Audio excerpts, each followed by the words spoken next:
A second consecutive Friday and the most important Muslim prayers of the week were again taking place outside Islam's third holiest site.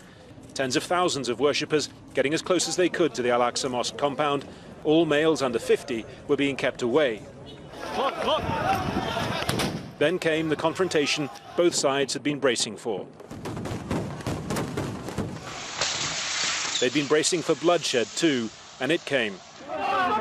The first confirmed fatality in occupied East Jerusalem since the start of the standoff on Sunday, shot in the neighborhood of Ras Al Amud. Well, there have been sporadic clashes around occupied East Jerusalem this Friday, and here at Ras Al Amud, more than an hour after the Friday prayers broke up, the clashes have been continuing. You can see their after effects still burning.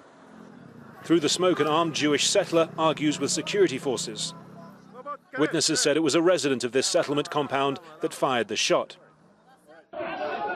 By the afternoon, more deaths had been confirmed, family members removing the body of one young man over a hospital wall, they say to prevent it being seized by Israeli security forces.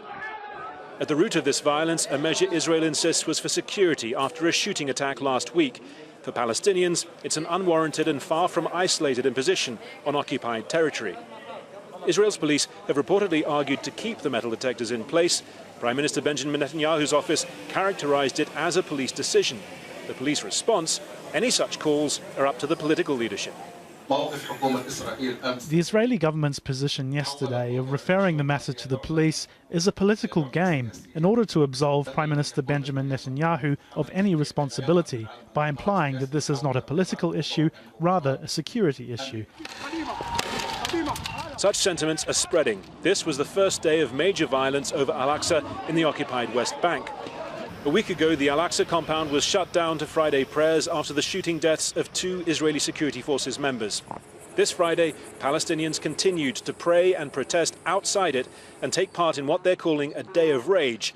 This standoff is escalating.